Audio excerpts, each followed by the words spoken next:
Friday to you, and welcome to a special episode of the Agent Survival Guide podcast. This is our Friday 5, where we highlight 5 things you should know about. And it's also our series Agent Apps, where we introduce you to apps that will make daily life and your business run smoother. Yes, this is the first of its kind, an official mashup of our Friday 5 and Agent Apps series, and we hope that you enjoy it. To set the scene a little bit here, last year, Google made the announcement that they were sunsetting their Google Podcasts player, moving that functionality over to YouTube Music. Now, the date for the beginning of that process is April 2nd, 2024. That is the day when Google will stop the app from being updated, so users won't be able to play new episodes from that date on. The second part of that process will happen sometime in June, and that's when users will lose the ability to migrate or export their subscriptions. If you're currently a Google Podcast user, you have from now until June to export your subscriptions and switch to another podcast listening app.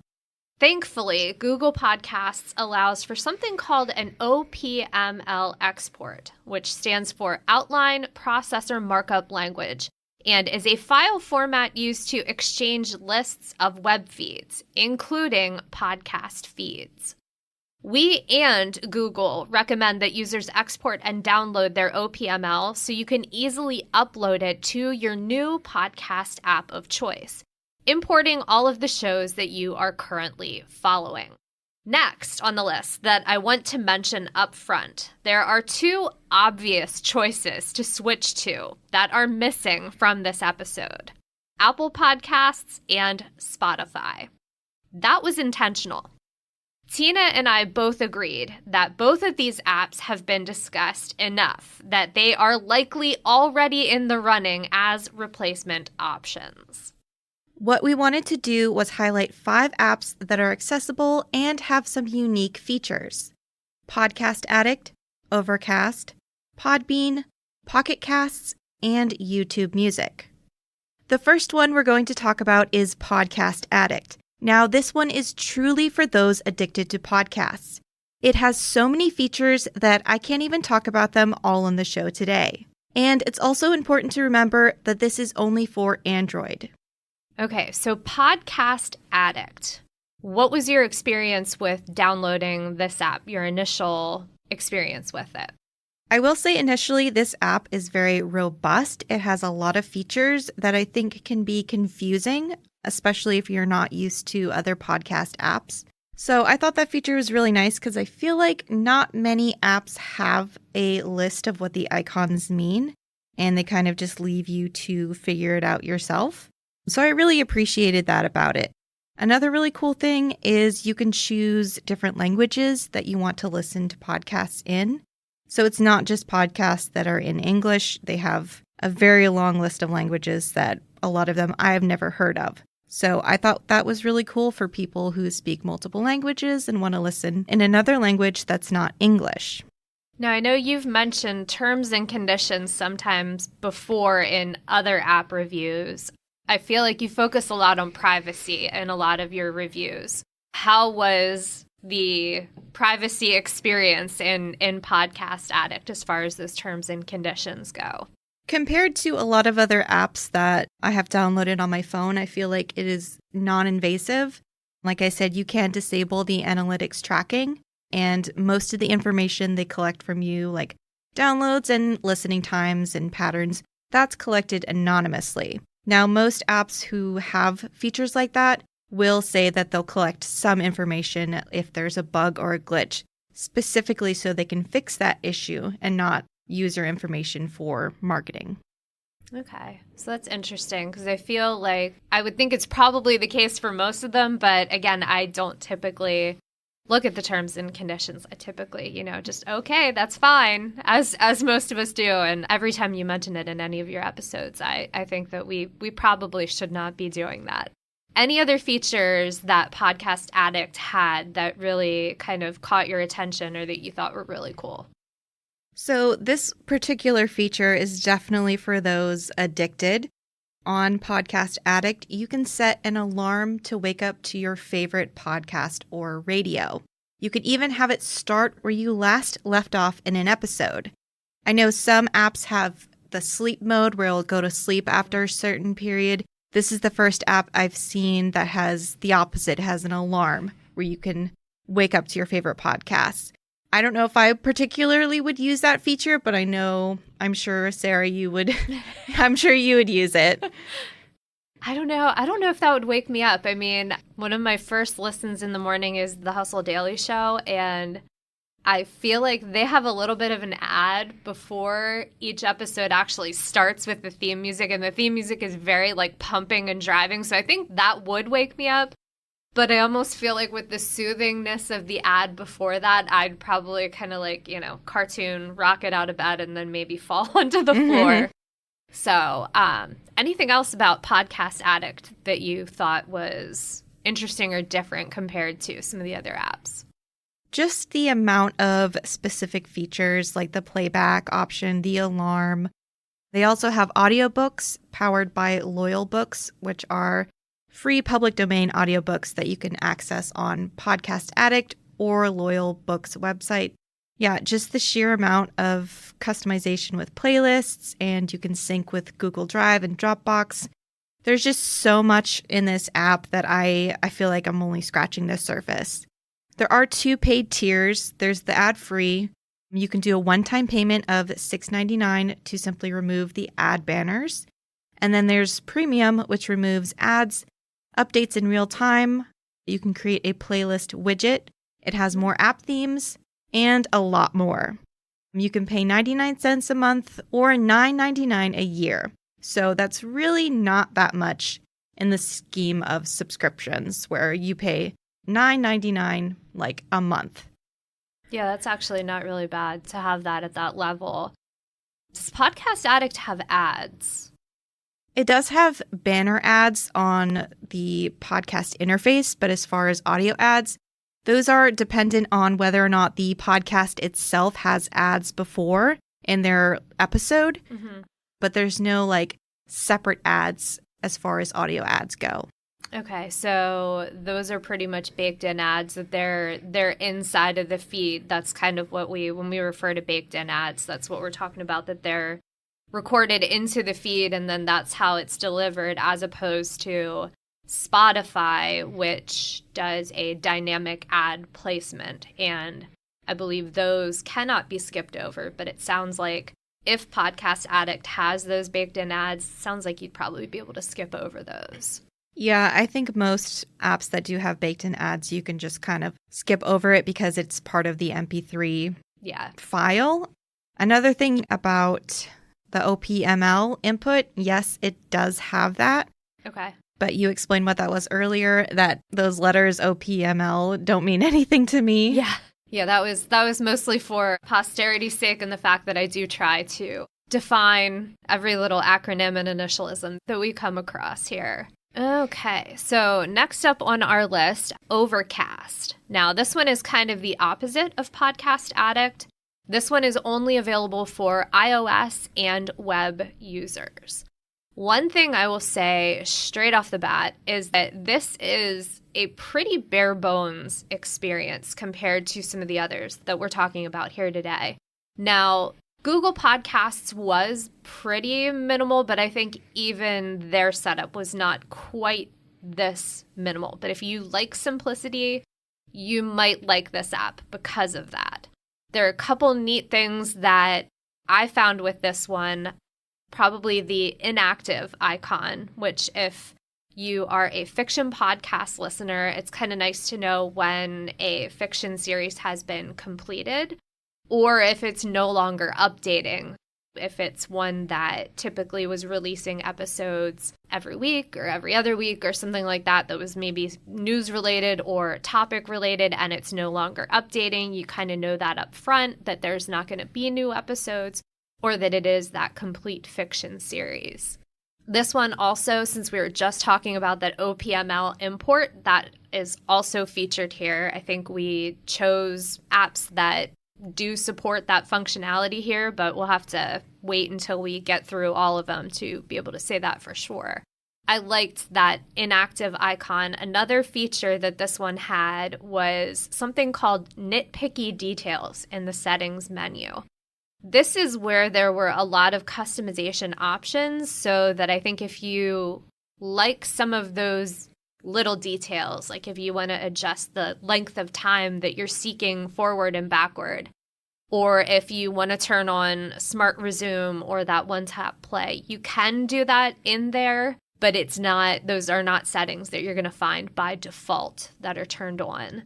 Notifications can be customized. There is capability to create custom playlists. I made one based on our podcast, and I will say it did pull in some really old episodes from 2018.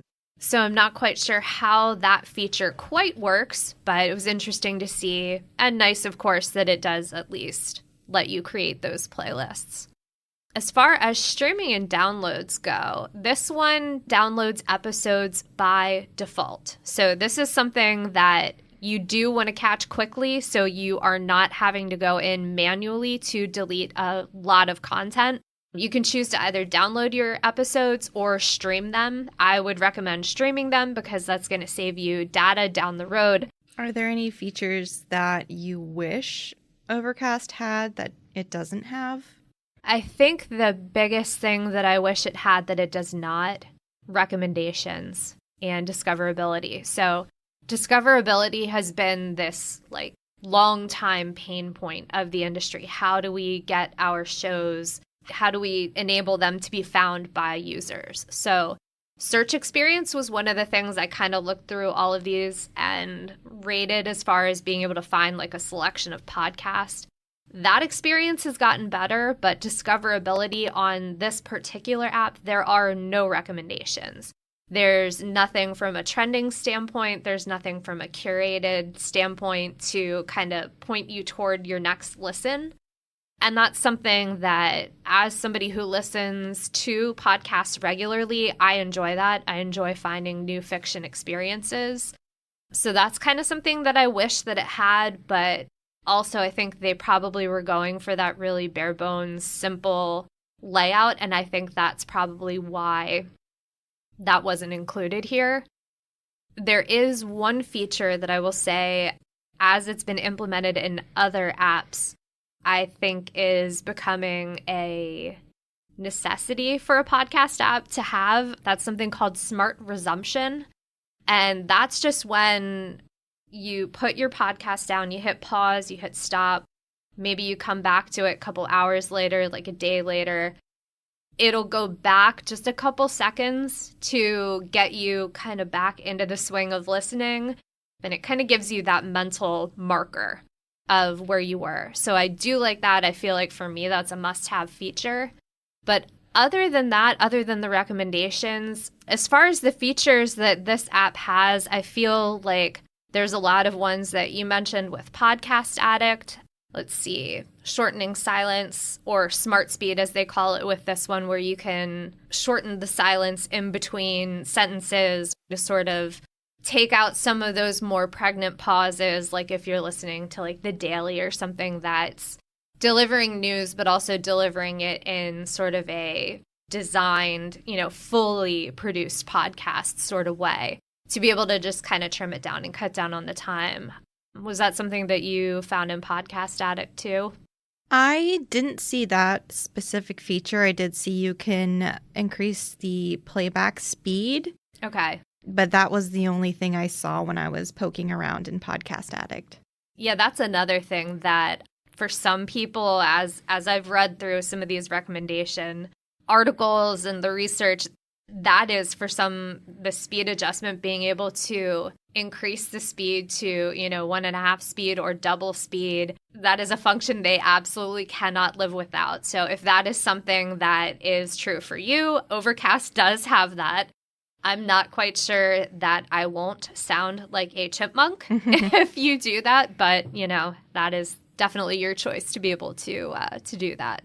Yeah, I can't really say too much about Overcast because there's not a whole lot here. I do know it's a pretty popular app. A lot of people really like it that don't want to have all of those other features, like as you mentioned with Podcast Addict, there was confusion over what some of those icons mean and how everything is set up. I do think that some of the apps are a little chaotic. I think our next selection you could probably attest to as well as we move into our podcast host, Podbean. And I think there is a reason for the chaos here with Podbean. I didn't have any initial questions, but now that you brought up that it's a listening app and also a podcast host, I was wondering if they only host podcasts that are hosted by Podbean, or do they integrate other podcasts that are hosted by different websites? I didn't see anything about that in my very brief research, but now I'm curious about that. So this is one that's actually pretty interesting because this is a feature that I have as a standout feature for Podbean, and that is the fact that both can be true. Your podcast can live on Podbean whether or not it is hosted there. And on the search page, when you go in there, there is a plus feed link at the very top that you can tap on, and you can actually add an RSS feed for a show if it is not currently on there. Out of all of the apps that I looked at, and from memory from some of the other ones that I've used that we have not featured here today, that is a feature that I have not seen anywhere else. So I do find that really interesting that they have that so front and center, because I feel like that's not a typical user experience, but it does kind of go to show that Podbean really is trying to function as more than just one thing. Typically, most of the directories, the way that they work, you have your host, and then your host company pushes your podcast out to other directories. Say, for instance, we're hosted on Podbean. Well, Podbean talks then to Apple Podcasts, which has its own level of directories that it pushes out. And then there's other ones that are directly communicated with through Podbean. So pretty much any podcast host will do that. There's a lot of them out there, but I think Podbean is probably one of the few that has exceptional functionality as both a podcast directory and a podcast listening app.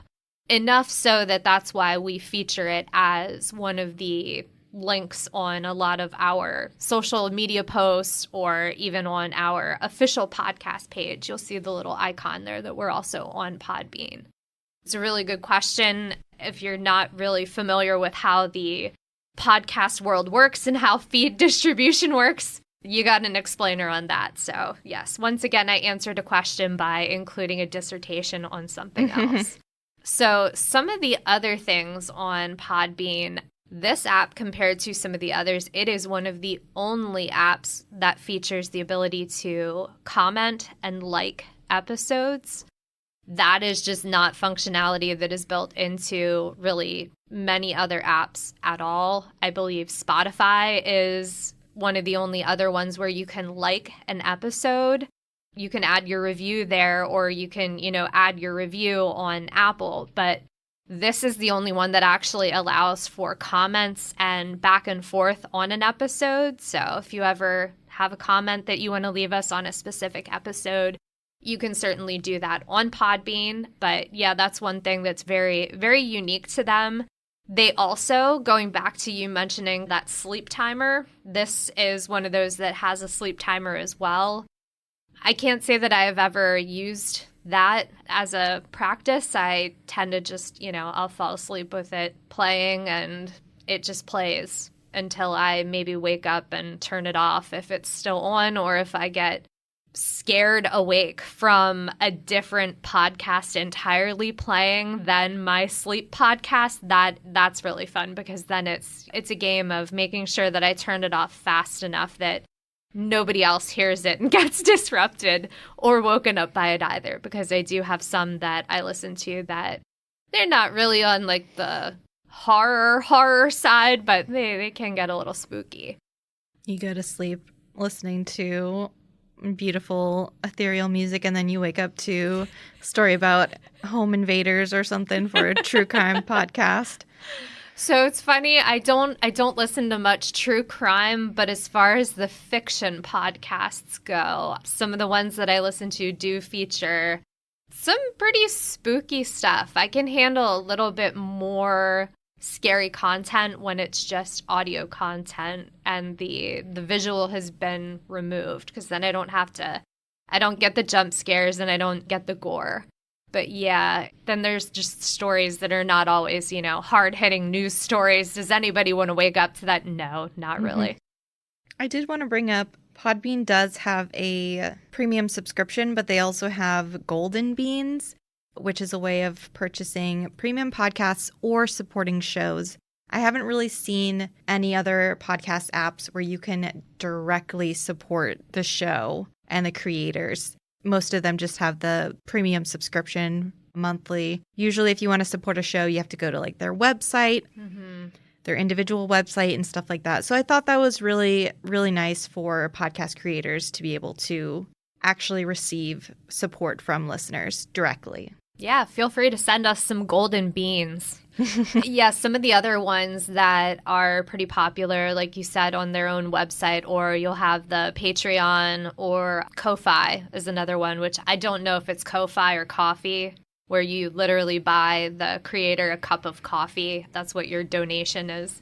But yeah, it's interesting that they include that, and then they also have the subscription level at, I believe, about $10 a month, and that will remove the ads. From what I had seen, the ads appear on the episode control screen in the area where the image art typically is displayed. It sort of pops up there, and also at the bottom in the form of those same banner ads like you mentioned before. One of the other unique features, different ways of being able to search. You have the ability to view trending and hot search lists, but then you also have the ability to, through kind of this recommendations and discover tab, look at trending episodes, top shows, there's curated playlists, there's also category selections. There's a lot here, and that kind of goes back to what we were saying in the beginning, that as far as user interface and experience goes, because there is so much functionality in here, it is a little bit chaotic. That's one thing that I would be aware of as you're going in, that there's going to be a little bit of a learning curve of kind of getting your bearings and getting comfortable in there. And then last but not least, I don't want to forget that Podbean is probably one of the more widely accessible apps as far as podcast listening goes. It is available for Android, for iOS, and you can also listen on the web. So there's a lot of compatibility there as far as where you're able to listen. And moving on to our next podcast app. This one is called Pocket Casts. Let's just touch on compatibility right away. This one was interesting because you have compatibility with Android and iOS with the app at the free level. It does have a plus tier and then I believe a premium tier. When you have that mid-level plus tier, that is when you unlock listening on the web, and it also unlocks the capability to use the app on your watch. And Tina, what are your thoughts on that? That's very backwards to me because I feel like a lot of the apps that we've mentioned and most apps in general have a free web browser version. I know a lot of them that I mentioned on the previous Agent Apps episodes have a web browser version. So the fact that you have to pay for that is a little weird to me. Yeah. That's kind of what I thought, that I sort of get it for the watch. That's a little bit more of a lift. It's more of, a convenience, but really for the web, that was a little different. I would agree there. Pocket Casts was definitely interesting as far as its layout. I do think if you are familiar with some of the other listening apps that are out there that have more functionality built into them, you probably would be really at home here. It is pretty easy to navigate, and I do like a lot of the things that they have. Probably should mention, definitely have the OPML import support. One of the things I really liked, they have a recommendations and discovery section with trending podcasts, sponsored shows, which is sort of how they handle part of their ad content. And then they also have curated selections that, depending on what the current time frame is, they sort of switch out those recommendations. And there's a lot of recommendations in there to be able to search through and really find new offerings that are probably going to be more so than what you would see if you're just looking at like a trending list. As far as the search experience goes, I was surprised I was able to find our podcast just by searching ASG podcast. Something that I usually mention when I say to search for our podcast is to type out the full name, Agent Survival Guide Podcast. But I think this is really showing how far the search experience has come, because probably 4 or 5 years ago, if you would have looked in a podcast directory and tried to search for a title, you were almost forced to search the exact match of the title in order for it to come up. So being able to have a more intuitive search experience, I thought was really cool. And just to be able to be found by the nickname of our podcast, that was pretty cool. Typical features here, you have the ability to shorten silence. You can skip through ads. It does have that smart resumption. Here it is called intelligent playback resumption. You have the ability to adjust speed. And this one here, as far as streaming versus downloading, this one's kind of the opposite as what some of the other ones were, that this, you're going to stream the episodes unless you specify that you want episodes downloaded. So that's one cool thing, I think, to be able to turn on some of those features that you want to have rather than having to turn them off. Even when it comes to notifications, you can turn on notifications for new episodes, but it is turned off by default in Pocket Casts. Probably the last feature that I want to mention here that was a standout, unique feature, and this is just something that was really fun. You have the ability to change the app icon even as a free user. So I actually switched mine to one that's really fun. Let me try and describe what the Pocket Casts, what the icon looks like. The regular icon's like an orange circle with 2 C's inside of each other. Yeah, and then the bottom right-hand corner of the circle is kind of open. So I actually switched mine to kind of a fun misnomer, misheard version of it. I have mine switched to the icon for the Pocket Cats version. And all they've done is really they've flipped that little circle around so that the blank space would be at the top of the icon. And instead of it being blank, there's a little cat in there. So it's, yeah. Oh, that's cute. It's fantastic. I love that. There are also a couple other options that you can switch to at just the plus tier. So there are some different fun icons for that level. But yeah, I thought it was really neat that even just as a free user, you're able to still switch that app icon, because sometimes apps tend to relegate that to only subscribers get this feature. Pricing on this one. So I pulled up their website, and you can have the option of plus for $39.99 a year or monthly at $3.99, and then they have a patron version. That one's $9.99 a month, and then yearly it's $99.99. So a little bit more expensive than the other ones we've talked about. Yeah, I would think there has to be something in there. Like, you definitely get special app icons for being at the patron level. Now, one thing I did think was interesting was this. You get this exclusive content from Slumber Studios with your first year, and that's not one that I have really looked into. Okay, so Get Sleepy, I think I have that one, but it's kind of a network of sleep shows, but you get access to those through your subscription, which I think you're kind of starting to see this from some of the podcast directories, sort of like how the one that you mentioned, how Podcast Addict had the audiobooks functionality in their apps, and then you also have Spotify has been working to bring audiobooks in. So I think you're going to start to see more of this bundling, because quite honestly, as you mentioned frequently, in your app's episodes, we can only pay so much a month for these different subscriptions before things sort of have to start getting bundled together. But yeah, that's all I think I have for Pocket Casts. I will turn it over to you to talk about YouTube Music. The first thing that I thought was interesting is YouTube Music is a separate app from the regular YouTube app. On a web browser, it's kind of all together. You can access YouTube Music on the YouTube website.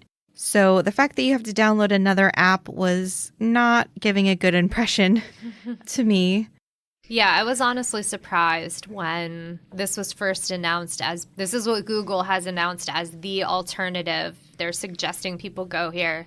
I was surprised as well that it was a completely separate app because I guess it makes sense, we kill off the podcast version of that and we just, we have music and we have podcasts and probably eventually audiobooks in one place. So for YouTube Music, it's definitely music focused. As far as the kind of our test of the variety of podcasts that it has, it didn't have a lot that were on our list that I feel like were pretty popular. As far as listening goes, I wasn't able to use the regular version. It automatically gave me a 2-week free trial that I could not exit. So at first I was like, oh, it's like ad-free. That's really great. But after reading reviews, they're like, no, there are a lot of advertisements. A lot of the users were very frustrated about. Similar to YouTube's regular video app, you get multiple advertisements. It's interesting that interesting probably isn't the word, smart, I guess, that they would give you 2 weeks without the ads and then, turn them on again. Definitely frustrating. I know I'm not a fan of ads that are interruptive, and I feel like on YouTube the experience usually tends to be interruptive, but maybe we'll have to come back to that in another couple weeks and kind of get your word on that after the trial has run out. What else do you have about YouTube Music? So right off the bat, you get the 2 weeks free trial. You can extend that to a month, and then after that there's an individual plan for $10.99 a month, which features ad-free listening, music and podcast downloads, and background play. They do have a student plan for $5.49 a month and a family plan for $16.99, which is the same as the individual plan, but you can have up to 6 accounts per household. And both of those have free trials as well. I know Spotify has the family plan. I don't know how many spots you get for that one. They do. They have a dual where you can have 2, and that is more than what the premium version is. And then there is the family level, which haven't gone to either of those. I still just have the individual premium at this point. But we also are not listening on multiple devices. So looks like the Spotify Premium, which is, I know that's what my parents have. I still mooch off their Spotify, is 6 accounts for $16.99. So the same, but as far as podcast experience, I didn't really like YouTube Music. Like I said, the variety wasn't really there. The fact that it does have a lot of advertisements and doesn't have a lot of the features that many of the other apps we talked about. You can adjust the playback speed much like you can in the regular YouTube app, so you can speed it up if you want to. But this one, it was honestly very bare bones as far as for podcasts. It does have the option to watch the podcast video. I know a lot of podcasts upload their videos onto YouTube, so you can choose between listening or watching. I don't know why you would want to watch it on the music app because the screen is a lot smaller. And at that point, if I'm watching a podcast, I'm going to do it on regular YouTube. Right. That seems almost counterintuitive. It's like we appreciate the inclusion of that feature, I guess. If you're hoping that people are going to use it as a standalone app, which whether or not that's the idea, I would almost think if I were YouTube that I would try to be taking them from YouTube Music and then, hey, do you want to watch this over here? Here's where you can access it on the actual regular video channel. But yeah, I think I'm kind of with you that if it's a video, I'm going to watch it on YouTube rather than watching it on YouTube Music. Yeah. One thing with YouTube Music, I know this sounds kind of weird, but because they have the video option, you can have closed captions for your podcast. I know the whole point of a podcast is you're listening, but for some people who have difficulty with like audio instructions or just processing, like I watch Netflix with closed captions even in English. I thought that was a neat feature.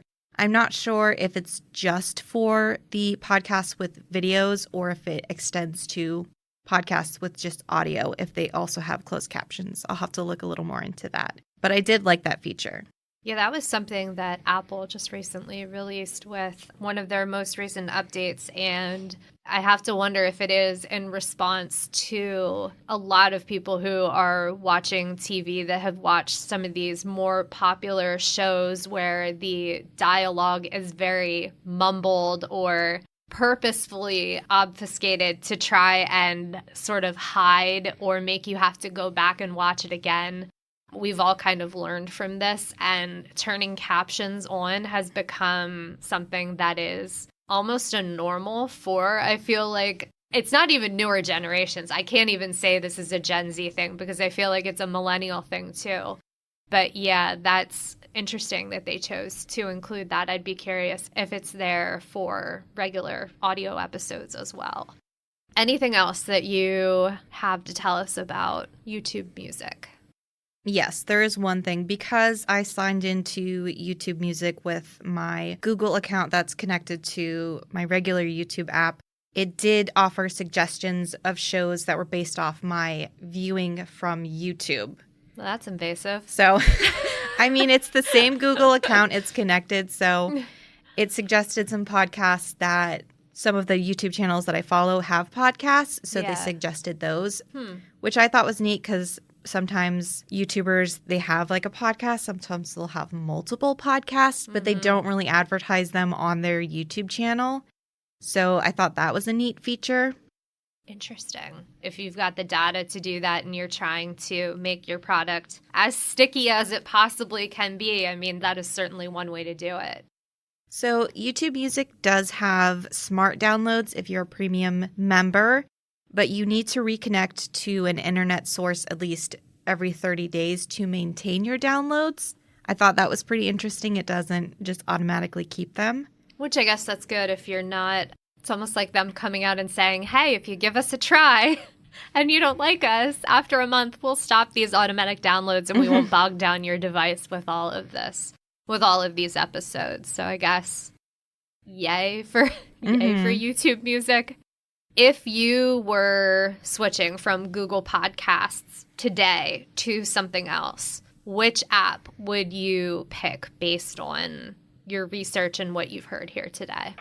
I think out of the 5 we listed today, I would go Podcast Addict or Podbean. Probably Podcast Addict. I know that's the one I reviewed, but I did really like it and a lot of the features it had. And I think Podbean is very similar, but you said it's chaotic, but I feel like it's a little more simpler as far as user experience than Podcast Addict. Okay. At least as far as like navigation goes. But I think those two would be ones that I would use. Okay. Yeah, if I had to answer that same question, I think I would probably say I would go with Pocket Casts first, just because, and this is based on my current listening habits and all of that, I am so used to Spotify that I feel like Pocket Casts is so similar. But there's a lot of really neat features there. And I really liked the recommendation and discover experience that they had. Podbean probably would be my second, just because there's a lot of those recommendations. I really like the comments on Podbean. I wish that is something that some of the other apps would bring into their apps as well, just to be able to get that conversation going a little bit more. Right now, it's really difficult to interact in a way that is easy for what you're doing at the time when you're listening to an episode. I think having the ability to just like and throw a comment in there right where you're listening, that would be really nice if some of the others would add it. But yeah, definitely would go for Pocket Casts or Podbean. I can't say that I would recommend YouTube Music, but if you're the type of person, what you were saying with watching YouTube and having some of those recommendations pulled over, I think if you were someone who watches a lot of your podcast content on YouTube, YouTube Music might be like the next most intuitive thing if you're taking it along with you when you go, and to be able to have those just kind of automatically come over. But yeah. Oh, now that you mention YouTube Music does not support the OPML, so I'm not sure how that would work. Interesting. Getting your Google Podcasts onto YouTube Music. I figure they should have a way because they're both Google, but could do a quick Google search. I think there is a way to do it because, I mean, when you open Google Podcasts, it literally is right there that it tells you, hey, we're going away at such and such a date. Yeah, it says after April 2nd, 2024, you'll no longer be able to listen to podcasts in Google Podcasts. Export your subscriptions now. It looks like you can... Oh, yeah, it looks like you can either export them to YouTube Music or you can download the OPML file. That's probably why they probably will accept whatever that transfer is from Google Podcasts, but they might not necessarily have the functionality set up to be able to support an export from a completely different podcast directory and then into there. So that's kind of interesting as well. So keep that in mind. Yeah, hopefully this will help you to figure out which one of these apps you would like to switch to if you are a Google Podcasts user, and this will hopefully make the process a little bit easier. Any closing thoughts that you have? Honestly, I'm probably going to switch from Spotify to Podcast Addict for my overall listening. I don't follow a lot of podcasts on Spotify just because the way I listen is just very chaotic, but I think I'm going to probably switch over to have it a little more concise. Interesting. I think the one most interesting thing that I've heard when I have read about different podcast directories is that a lot of people hands down will say, you know, Podcast Addict or Pocket Cast, that those are really just fully realized apps for the actual art of podcast listening. So I will not be switching from Spotify because I am too bought in and baked in at this point that it's still very easy to switch from the music listening to the podcast listening. And the fact that with the premium subscription, I get the audiobooks on top of that. I just can't quit Spotify just yet. But Tina, I want to say thank you for being here today and agreeing to do this episode. Yeah, thank you for having me. It was fun.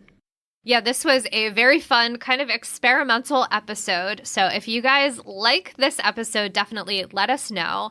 And before we end the episode, we do have to talk about the question of the week. So last week's question, which would you rather? Read the story, listen to the story, or watch the movie? It looks like we've got a lot of movie fans out there because that was the number one pick. For those of you who participated, just want to say thanks for listening and thank you for your vote. And for this week's question, do you want to pose that to our listeners, Tina? Sure. Out of all 5 of the apps that we went over today, Podcast Addict, Overcast, Podbean, Pocket Casts, and YouTube Music, just from our review, which one would you most likely download? Alrighty. Questions can be voted on from the time the episode goes live until the following Thursday at 8 a.m.